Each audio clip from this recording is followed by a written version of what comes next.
Hello friends, राजा ES academy में आपका स्वागत है। आज मैं रेलवे, बैंकिंग, एसएससी के साथ साथ सभी राज्य स्तरीय प्रतियोगी परीक्षाओं में पूछे जाने वाला महत्वपूर्ण प्रैक्टिस सेट के बारे में बताने जा रहा हूं, जो कि अति महत्वपूर्ण है। अगर आप मेरे चैनल पर नए हैं तो सब्सक्राइब कर लें और बेल आइकन दबा दें ताकि सभी नोटिफिकेशन आपको मिलता रहे।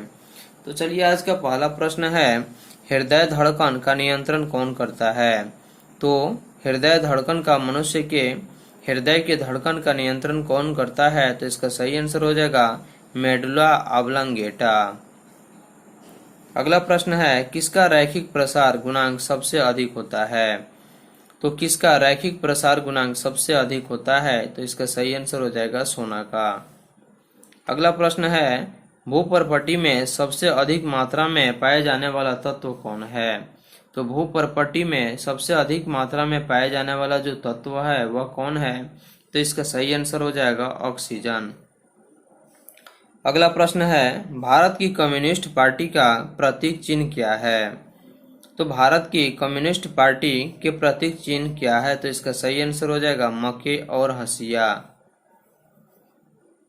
अगला प्रश्न है, मनुष्य की आनुवांशिकी का पता लगाया जा सकता है वह कहाँ से? यानी कि मनुष्य की आनुवांशिकी का पता कहाँ से लगाया जा सकता है? तो इसका सही आंसर हो जाएगा अफ्रीकी मूल से। अगला प्रश्न है, पुस्तक इंटरप्रेटर ऑफ मालाडीज द्वारा किसके द्वारा लिखी गई?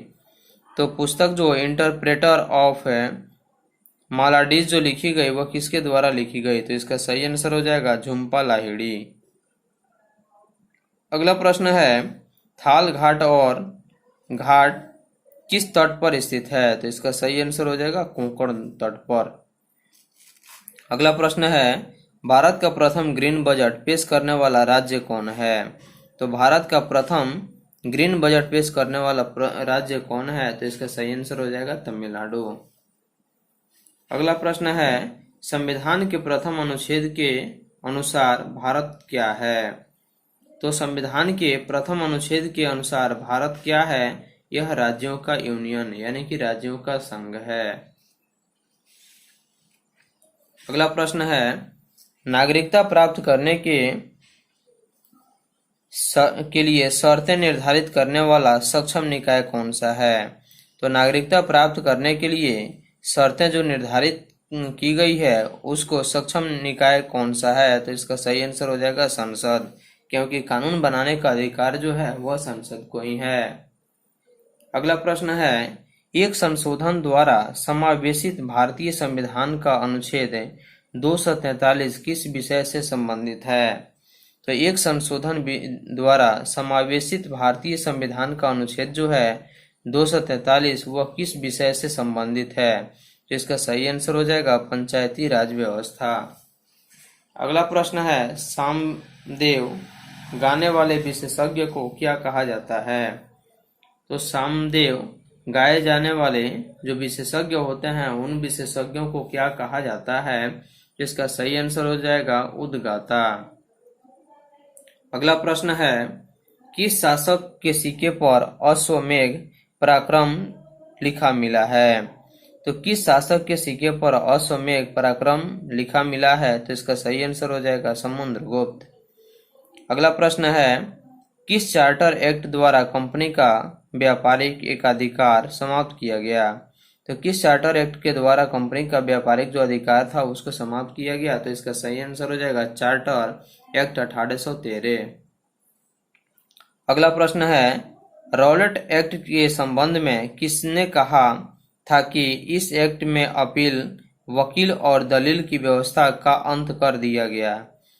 तो रॉलेट एक्ट के संबंध में किसने कहा था कि इस एक्ट में अपील, वकील और दलील की व्यवस्था का अंत कर दिया गया? तो इसका सही आंसर हो जाएगा पंडित मोतीलाल नेहरू, जो कि पंडित जवाहरलाल नेहरू के पिता थे। अगला प्रश्न है, अरुणा आसफ अली को कहाँ भारतीय राष्ट्रीय कांग्रेस ध्वज फहराने के लिए याद किया जाता है?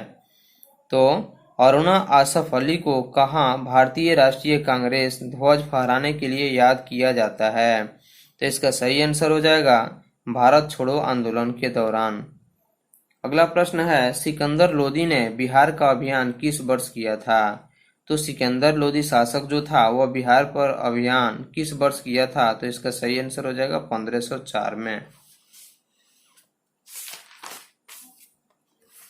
अगला प्रश्न है, बिहार और उड़ीसा दोनों बंगाल से कब अलग हुए? तो बिहार और उड़ीसा दोनों बंगाल से कब अलग हुए? तो इसका सही आंसर हो जाएगा 1 अप्रैल 1912 को। अगला प्रश्न है, 1857 की क्रांति में पटना में विद्रोह का नेतृत्व किसने किया था? तो 1857 की जो क्रांति हुई थी उस क्रांति में पटना में विद्रोह का नेतृत्व किसने किया? तो इसका सही आंसर हो जाएगा पीर अली। अगला प्रश्न है, हिंदुओं का प्रसिद्ध मंदिर विष्णुपद कहाँ स्थित है? तो हिंदुओं का प्रसिद्ध मंदिर जो है विष्णुपद वह कहाँ स्थित है? तो बिहार के गया जिला में स्थित है और इसकी स्थापना 1787 में हुई। अगला प्रश्न है, किस वर्ष भारत के रेल बजट को आम बजट से कब पृथक किया गया? तो इसका सही आंसर हो जाएगा 1924 से 25। तो भारत के रेल बजट को आम बजट से 1924 से 1925 में पृथक यानी कि अलग किया गया। अगला प्रश्न है, वह मुद्रा जिसकी विनिमय दर में लगातार गिरने की प्रवृत्ति हो उसे क्या कहते हैं? क्योंकि वह मुद्रा जिसकी विनिमय दर में लगातार गिरने की प्रवृत्ति हो उसे सुलभ मुद्रा कहते हैं। अगला प्रश्न है, सर्वोच्च न्यायालय के एक अधिकार यानी कि अधिकार जो है वह अधिकार क्षेत्र में वृद्धि करने का अधिकार किसे प्राप्त है? तो सर्वोच्च न्यायालय के अधिकार क्षेत्र में वृद्धि करने का अधिकार जो है वह देश के राष्ट्रपति को प्राप्त है, क्योंकि देश के राष्ट्रपति जो होते हैं वे देश के प्रथम नागरिक होते हैं। अगला प्रश्न है, राष्ट्रपति संविधान के किस अनुच्छेद के अंतर्गत लोकसभा को भंग कर सकते हैं? तो राष्ट्रपति संविधान के किस अनुच्छेद के अंतर्गत लोकसभा को भंग कर सकते हैं? तो इसका सही आंसर हो जाएगा अनुच्छेद 85 के अंतर्गत। अगला प्रश्न है, लोक उपकरण समिति में सदस्यों की कुल संख्या कितनी होती है? तो लोक उपकरण समिति में सदस्यों की कुल संख्या जो होती है वह कितनी होती है? इसका सही आंसर हो जाएगा 22। अगला प्रश्न है, भारतीय संविधान में मूल अधिकारों को निलंबित करने वाली सत्ता कौन सी है? तो भारतीय संविधान में मूल अधिकारों को निलंबित करने वाली सत्ता कौन सी है? तो इसका सही आंसर हो जाएगा राष्ट्रपति। अगला प्रश्न है, सदन स्थगन का अधिकार किसको है? तो सदन को यानी कि लोकसभा सदन को स्थगन यानी कि रोकने का अधिकार जो है वह किसको है? तो इसका सही आंसर हो जाएगा लोकसभा अध्यक्ष को। अगला प्रश्न है, यामिनी कृष्णमूर्ति किस शास्त्रीय नृत्य की ख्याति प्राप्त नृत्यांगना है? तो यामिनी कृष्णमूर्ति किस शास्त्रीय नृत्य की ख्याति प्राप्त नृत्यांगना है? तो इसका सही आंसर हो जाएगा भरतनाट्यम। अगला प्रश्न है, वेनेजुएला के घास के मैदान को क्या कहते हैं? तो वेनेजुएला के घास के मैदान को क्या कहते हैं? इसका सही आंसर हो जाएगा लानोज। अगला प्रश्न है, डोल ड्रम बेल्ट कहाँ स्थित है? तो डोल ड्रम बेल्ट जो है वह कहाँ स्थित है? इसका सही आंसर हो जाएगा विषुवत रेखा के निकट। अगला प्रश्न है, भारत में काजू उत्पादन में मुख्य राज्य कौन है? यानी कि काजू के उत्पादन में भारत का कौन ऐसा राज्य अग्रणी है? इसका सही आंसर हो जाएगा केरल। अगला प्रश्न है, सर्वोदय योजना किसके द्वारा प्रस्तुत की गई थी? सर्वोदय योजना जो थी वह किसके द्वारा प्रस्तुत की गई थी? तो इसका सही आंसर हो जाएगा जयप्रकाश नारायण द्वारा।